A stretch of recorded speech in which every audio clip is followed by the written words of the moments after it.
India integrated residential school ఏర్పాటులో భూపాలపల్లికి అవకాశం లభించిందని ఎమ్మెల్యే గండ్ర సత్యనారాయణరావు అన్నారు.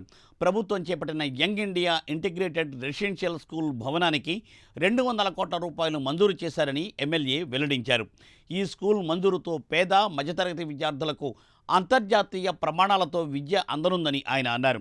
సుమారు 25 ఎకరాల విస్తీర్ణంలో అద్భుతమైన క్రీడా ప్రాంగణం ఏర్పాటు చేశారు.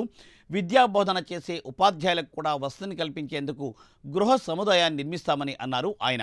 విద్యార్థులకు డిజిటల్ విద్యా బోధన చేయడానికి డిజైన్ చేసినట్లు ఎమ్మెల్యే వెల్లడించారు.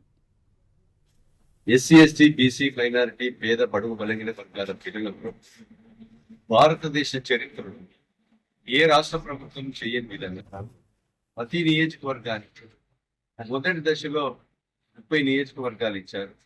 30 నియోజకవర్గాల్లో మొదటి విడతలో మనకు భూపాలపల్లికి 200 కోట్ల రూపాయలు young India integrated model schools ఇచ్చి ఈరోజు 40 ఎకరాల స్థలంలో మనం ఆ యొక్క బిల్డింగ్లు అద్దె భవనాల్లో ఉంటున్నటువంటి పేద పిల్లలు ఈరోజు మహిళా డిగ్రీ కళాశాల భూపాలపల్లిలో ఉండవలసింది వరంగల్లో చదువుతున్నారు 600 మంది పిల్లలు.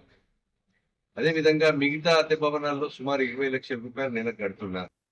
గత 10 సంవత్సరాల్లో ఈరోజు డబ్బు వృధాగా ఖర్చు పెట్టి విద్యకు ప్రాధాన్యత ఇవ్వలేకపోయింది.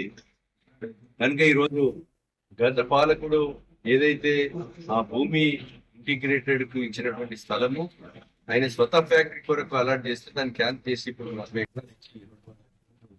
నిధులతో పాటు బిల్డింగ్ మంజూరు చేయడం జరిగింది. టెండర్ కూడా